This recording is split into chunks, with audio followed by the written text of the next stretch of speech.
Hey Shannon, Troy Bassani here, Life Buyers Agency. Me and my team actually have an office in Rockhampton and we buy a lot of properties for clients in and around the area. And your question about Frenchville, I'm very familiar with the market and the suburb. So I thought I'd do this quick video just to run through the suburb and maybe give you some general advice around how to go about your purchase. So Frenchville, I've got my computer in front of me here. It's one of the biggest suburbs in Rockhampton, particularly on the north side. It neighbours Norman Gardens and it neighbours Coongal. And it's got a diverse range of housing stock. So you've got some really high-end properties in the suburb as a whole. Like, I think there's properties that have touched $1 million or close to it within Frenchville. And then you've got properties that sell for, sub 200, even particularly the ones that are really run down and in poor condition. But yeah, with that, as I said, you got your really good higher end properties, and then you got your sub 300.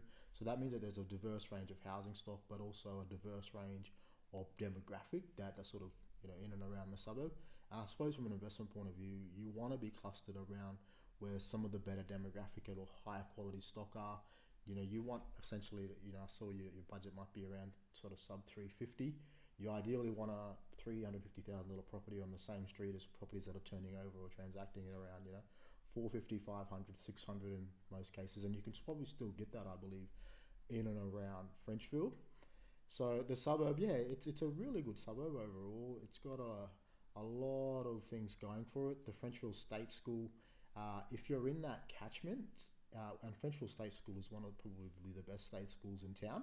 If you're in and around that catchment, you can send your kid there. So a lot of people actually want to rent in the area so that they can send their kids to Frenchville State School. And because yeah, you got to be within the catchment, and that's a really good driver for rental demand. But it's got some really nice desirability for own occupiers as well. It's a lovely established part of town, a lot of leafy green suburbs, some good public amenity there as well.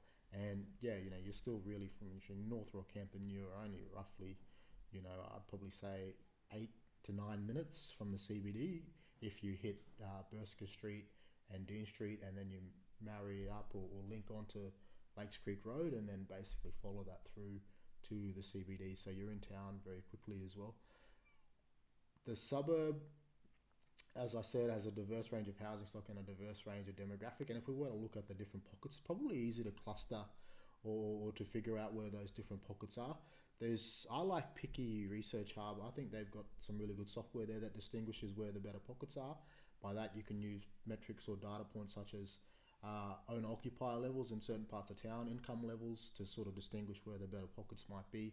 And you could just use a basic filter tool on realestate.com where you actually can look at previous sold dates. What I do probably is look at the sold history in the suburb and look at properties that have transacted for, let's say, 450, 500, 600.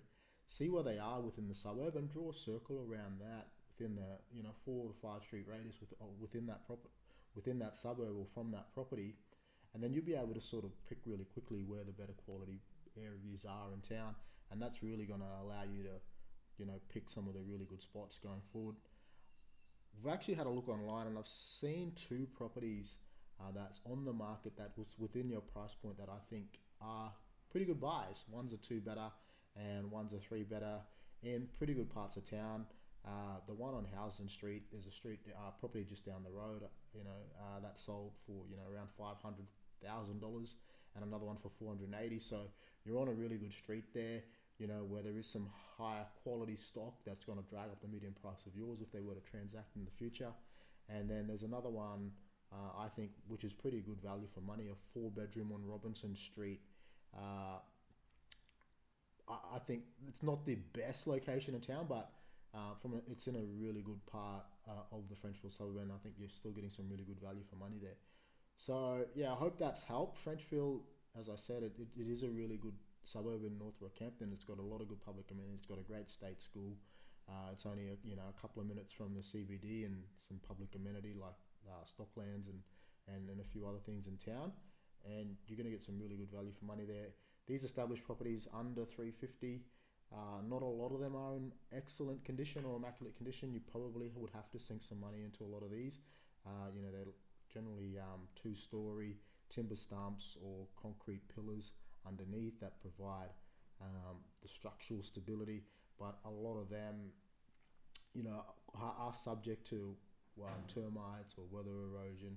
So, and inside, generally would need, a lick of paint, some carpets or tiles, and generally the kitchens and bathrooms are quite dated as well. So it's pretty hard to get something that's, I suppose, ready, tenant ready, under 350. They're pretty hard to get without potentially putting some money into it.